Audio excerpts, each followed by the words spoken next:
Right now, the radar is still showing signs of activity to our south. Yesterday at this point, all thanks to that cold front that moved through late Sunday, that boundary was set up over the Florida Keys, and we had a huge area of showers and thunderstorms there between the Big Pine Key area all the way up through Key Largo. And now this morning, we've got just a couple of isolated showers and thunderstorms there from the Dry Tortugas, Key West, all the way towards the 7 Mile Bridge. For us later on, our rain chance is fairly low. We're looking at about a 20% chance of an isolated shower, maybe a rumble of thunder here inland, as we're going to be mostly dry here in the days ahead, considering especially where we're at in the calendar late in May here on the 21st. Our rainy season usually kicks in around the 15th, and that's why we see a uptick there in our average monthly rainfall going up to 3.46 in the month of May. And pretty soon here, June all the way through September, we spend 4 months there averaging over 9 inches of rain. So we're getting there. We just got to be a little patient. Off to a late start this year. As far as our temperatures,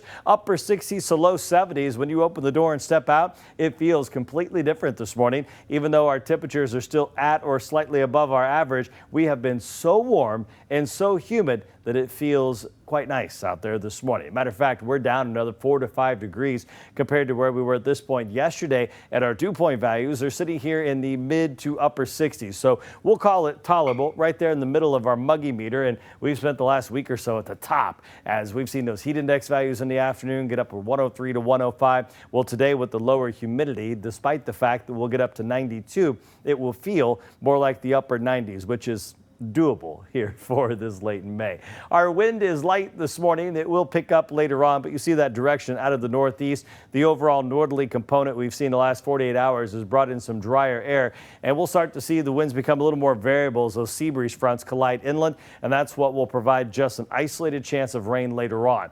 As far as the marine forecast, the winds will be light enough. There's no advisories, no cautions. Our seas will be 1 to 2 feet with the water temperature there at 87. So our record on this date is 96. Back in 98, we'll be well shy of that mark, going up to 92 at Fort Myers. A little hotter there inland between Immokalee and LaBelle, and overnight we'll go back into the low 70s with some upper 60s still on the map. Big picture, area low pressure developing along that old frontal boundary, and as it pulls away, it'll start to pull in some drier air, and that will lower our rain chances even more as we go through later on in the week. Today, it's just the southern tip of the state that will see the rainfall, and then tomorrow into Thursday, we'll see those rain chances again 10 to 20%. Let's get you right over to the 7-day forecast here. Memorial Day showing up now in the 7-day, and we'll keep those temperatures in the low 90s and eventually mid 90s there on Monday.